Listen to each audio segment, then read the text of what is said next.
د لمنې اور ناول ډیرو قدرمنو اوریدونکو سلامونه، نیکې هیلې او احترامات مې ومنئ. قدرمنو اوریدونکو، د لمنې اور ناول دوهمې برخې ته مو زه سمیع الله ایوبي هرکلی کوم. دا هم تاسې او دا هم د لمنې اور ناول دوهمه برخه. امید لرم چې تر پایه پورې راسره واورئ.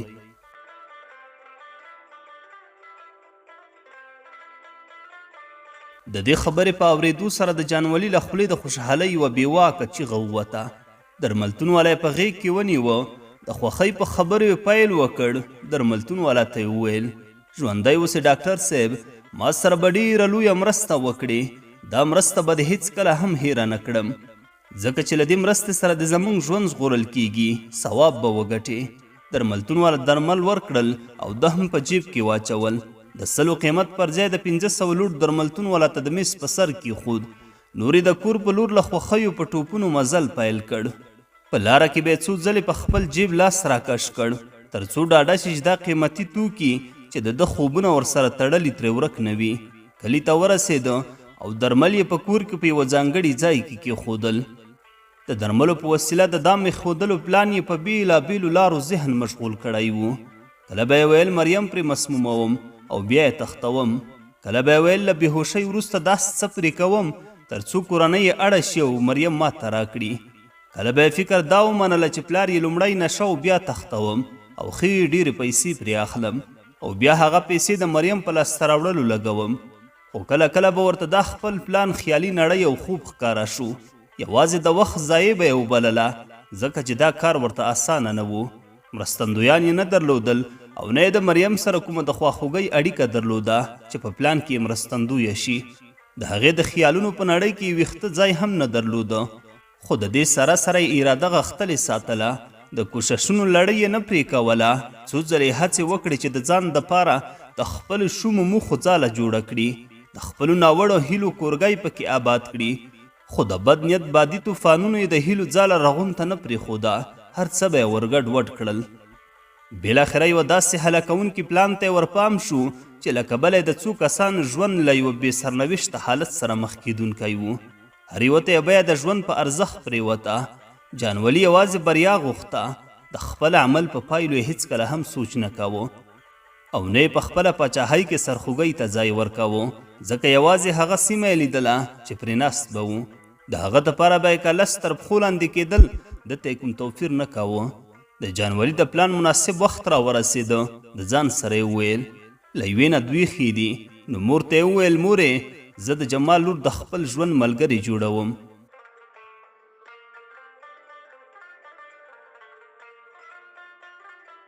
مور یې د دې خبرې په اورېدو ښکته او پورته ورته وکتل. د حیرانتیا احساس یې وکړ. فکري مشغولتیا د دې دپاره اوږده شوه چې د مریم شاید څنګه دومره په اسانۍ پرېښوده. هغه ګواښونه او قسمونه یې څه شول چې د ورځې به یې شل ځلې نوي او تازه کول تر څو د هغوی نه غچ واخلي. خو بیا یې ځان په دې قانع کړ چې کیدای شي زړه یې صبر شوی وي او پرېکړه یې کړې وي چې نوی ژوند پیل کړي. نو ځکه یې مور هم د وړاندیز سره سم لاس په کار شوه او په بیړه دې کار ته ځکه چمتو شوه چې ګمان یې کاوه د زوی په کوزدې سره به یې زوی له خودسریو لاس واخلي، سړی به شي او ښځه به یې په ژوند کې له خودسریو د مخنیوي ډال شي. خو په اصل کې سایرا نه پوهېده چې زوی بدل شوی نه دی او نه د کوم خوالي څرک پکې د لیدلو دی. خر هغه پخوانی دی، یوازې یې کته بدله ده. د جانولي مور او کورنۍ د جمال تر کوره ورسېدل او له اوږدو بحثونو وروسته د جمال لور مسکا دسمال په سر راواچوه. کور ته راورسېدل او د خوښۍ دسترخوان یې وغوړاوه. خپل خپلوان یې د جانولي د کوزدې مبارکۍ دپاره راتلل. خپلې خوښۍ یې څرګندولې، ساتري یې کولې. یوه نیمه شپه خو به د کلي ځوانانو هم محفل ګرم ساته او تر سهاره به یې شپه په اتڼونو تېروله. د مبارکۍ دودونو بالاخره پای ومونده او د پیوازۍ لمانځنې هغه ورځ هم راورسېده، د کومې دپاره چې جانولي بې صبرانه انتظار کاوه او د خپل پلان دپاره یې مناسب فرصت باله. د جانولي کورنۍ ټول غړي د پیوازۍ ورځې د مراسمو دپاره په بنډار ناست وو. د دوستانو بلنې لیست یې چمتو کاوه چې جانولي په خپله مور غږ وکړ، مورې، څوک درنه پاتې نه شي. هو رښتیا د مریم د کور غړي مو د یاده ونوځي، حق لري که نه بیا به ګیله کوي. مور یې هم د سر په خوځولو د هو او ډاډ ځواب ورکړ. بیا یې وویل، زویه خامخا یې رابولم خو سر دې زنګ کړی و چې باید 2 اونۍ نور هم د پیوازۍ دپاره انتظار وباسو. ویلې زموږ په کور کې څه ستونزې دي تر څو به هغه هم هواري شي. جانولي د مریم د کورنۍ په رابللو کې لویه موخه د مریم راتګ و او دی د خپل پلان یوه برخه بلله تر څو په خپل کور کې د فرصت په برابرۍ هغې ته ساتل شوي درمل ورکړي. خو تقدیر داسې خبره نه غځوله. مریم د پیوازۍ مراسمو ته زړه نه ښه کاوه او نه یې غوښتل د جانولي کور ته ورشي. د جانولي د پیوازۍ له مراسمو مخکې د اسمان پریکړې د مریم بخت هم خلاص کړ او پلار یې د هغې کوزده د یوه داسې ځوان سره وکړه چې کورنۍ له اوږدمهاله د غوښتنې هیله درلوده. هغه ځوان خالد نومېده چې مریم په ګل ویشتلې وه او د هیواد نه بهر د مسافرۍ شپې او ورځې تېرولې. جانولي د مریم له کوزدې خبر شو. نور هم د کپچمار په څیر د ضد لسکه اوږده کړه او د هغې په ژوند کې د زهرو شیندلو تلوسه په زړه کې پیاوړې کړه.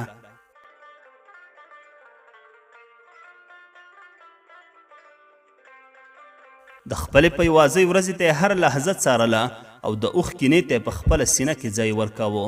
په جانولي ساعت د کال په څیر تېرېده خو له اوږدو ځورونو وروسته د جانولي انتظار هم پای وموند. د پیوازۍ میلمستیا وخت یې راورسېده. ټول دوستان ورته د اختر د ورځې په څیر سینګار شوي راورسېدل. د مریم کورنۍ هم حاجي نظرجان او میرمن یې چې خبر شول ټولو تیاری پیل کړ. د نویو کالیو او رنګین ماحول سره په موټر کې کېناستل.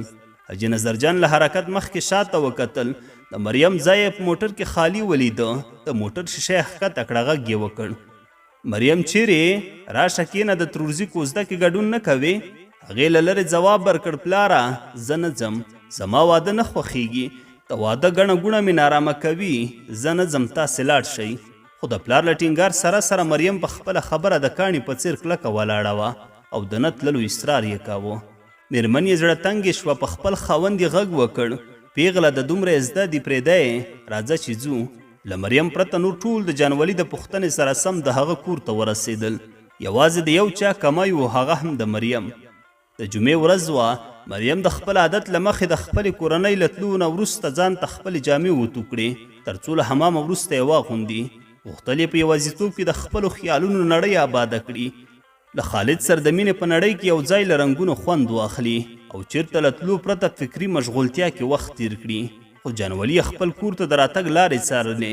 سترګې هغې لارې ته پرانیستې نیولې وې په کومه لاره چې د هغې راتګ کېده. خو کله چې جانولي د حاجي نظرجان په موټر سترګې ولګېدې په یوه ویښونکې خوښۍ کې ډوب شو. خپل خیالونه د هغې سره په یوه باریکه اړیکه پیوند کړل. موټر ودرېده.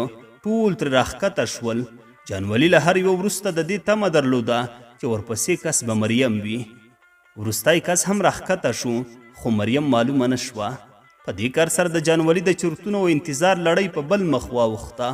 غل یې د ځان سره وویل لکه چې را نغلله، لکه چې په رښتیا ورته کوم ارزښت نه لرم، لکه چې په ما یې زړه اوبه نه څښي. ملامته نه ده، د ځان دپاره لوړ فکرونه لري، له ما یې بل ښه انتخاب کړی. نه، زه یې داسې نشم زغملی. دا خوبونه به یې هېڅکله په رښتیا بدلېدو ته پرېنږدم او نه به د داسې یوه فرصت دپاره وخت ورته ورکړم.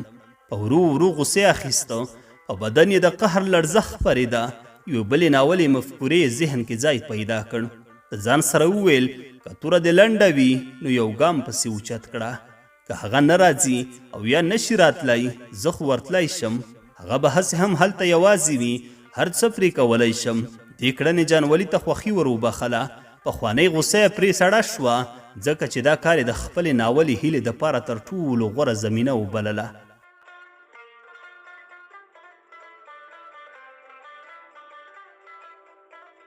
د جانولي په کور کې خلک په ډوډۍ کېناستل. جینکو دریاوې وهلې، ساتري یې کوله. نرینهو هم په یو بل ټوکې کولې. د ساعت تېرولو دپاره یې پلمې لټولې. جانولي دا هر څه لیدل. د خپلو خپلوانو له خوښیو ډک شور ماشور ننداره یې کوله، خو بېمزې ورته ښکارېدل.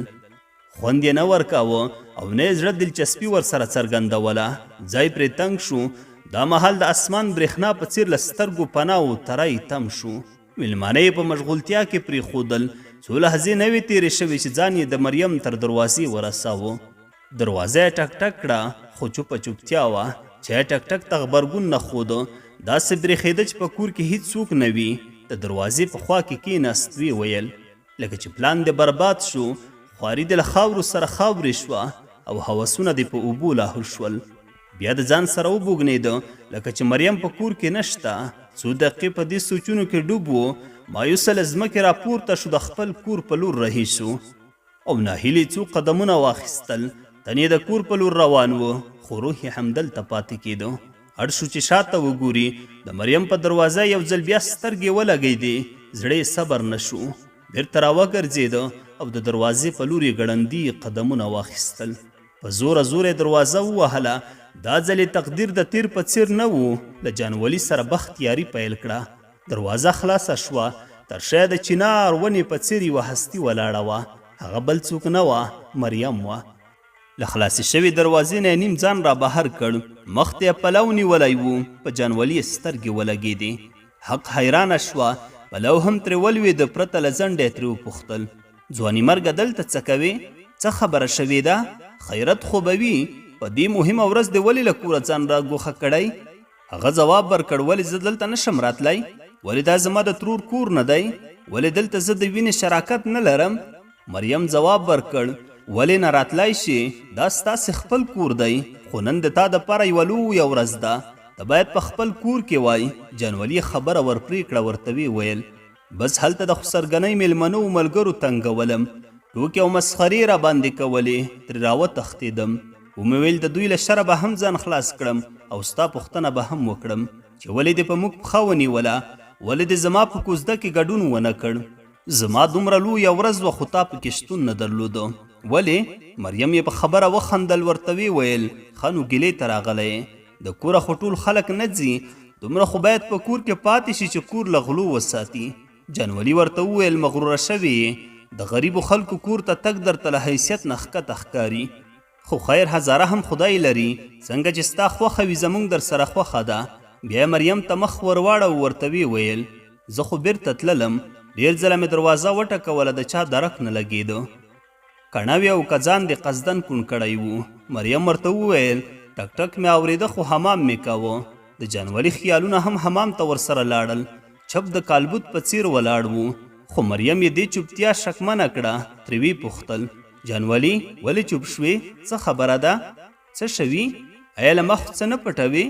جانولي یې په خبرو ټکان وخوړ. مریم ته یې سر ورپورته کړ. ورته ویې ویل، هیڅ نه دي شوي، مه ورخطا کېږه. خو ټولې خبرې دلته کوو، که دننه د تللو راته وایې. مریم یې په خبره د خپلوانو د میلمه پالنې د ناغېړۍ تور له مخې وشرمېده. زر یې دننه کېدو دپاره ورته په لاس اشاره وکړه.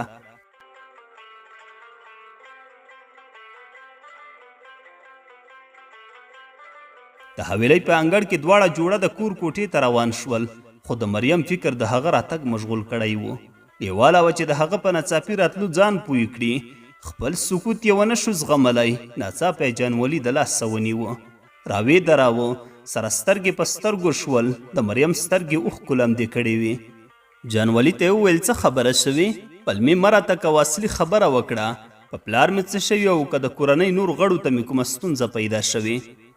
هغه یې لاسنیوی په نیک شاګوم وګاڼو او د خوندونو پیل یې وباله. مخ ته یې لاس وروړ. په غومبور یې غټه ګوته ورکش کړه. په دې کار سره یې د مریم ټنډه تروه ولیده. نو ځکه یې د پلمې په ډول ورته وویل، مخ دې په څه شي تور شوی و، پاک مې کړ.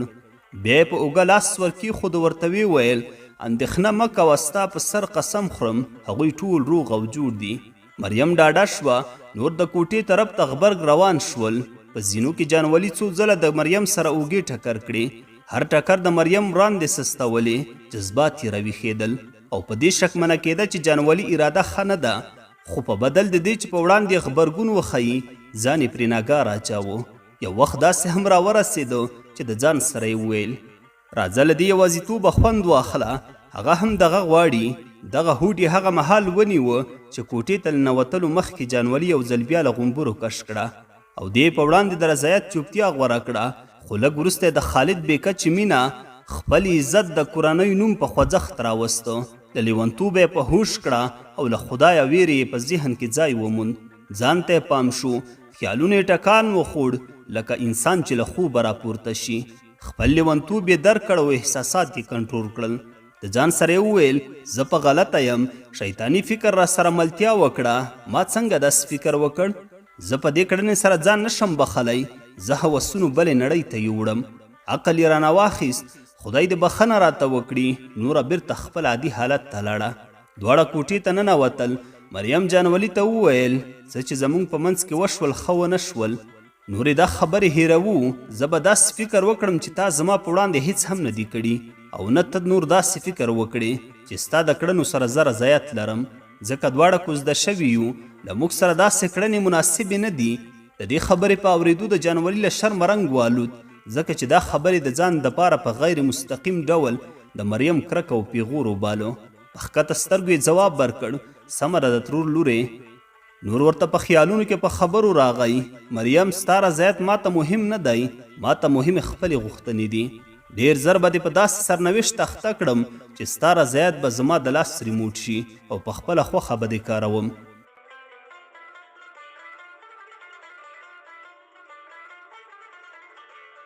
مریم یې دا خیالي چوپتیا پښیمانتیا وبلله. نوره د چای تیارولو دپاره پخلنځي ته ترې ووته. مریم چای راپوخ کړ. جانولي ته د چایو پیاله او د بسکټو کاپ کېښودل. د جانولي نه اوس ټول سوچ یوازې دې ته شو چې کومه تېروتنه ونه کړي او خپله مفکوره پرته له کوم ځنډه بریالی پای ته ورسوي. نو مریم ته یې وویل خپله هم چای درته واچوه. مریم یې خبره د خواخوږۍ او خپلوۍ د پاکې اړیکې غښتلتیا وبلله، خو خبره نه وه چې د چایو دغه پیاله به یې د خوږ ژوند په اوږدو کې د زهرو پیالې په څیر ژوندی په خاورو ننباسي. په دې یو ویښته هم شک نه کاوه چې دا د چایو پیاله نه بلکې د هغې په ژوند کې د بدبختۍ تخم دی. دا پیاله به هغه د بدبختۍ تر وروستۍ بریده ورسوي او په دې کلتوري او مذهبي ټولنه کې به د ژوند خوښۍ په دوزخ بدلې کړي او له ژونده به بیا مرګ ته دومره تلوسه پیدا کړي لکه مړی چې د قیامت ورځ غواړي. مریم ځان ته چای واچوه. جانولي بهر ته د هغې د وتو دپاره د بهانې په ډول وویل لږ ګوړه به نه وي، دا شیریني مې نه خوښیږي. هغه زر پورته شوه او له بهر وتو سره جانولي خپل درمل د هغې په پیاله کې واچول. مریم لنډ مهال وروسته د ګوړې نالبکي سره کوټې ته راننوته. د ګوړې کاب یې جانولي ته کېښود او بیا د خپلې پیالې سره کېناسته. د مریم چای ډېر خوښېده. پیاله یې تیاره یخه شوې وه. ټوله پیاله یې یو څو غوړپه کړه. بله پیاله چای هم ځان ته واچوه.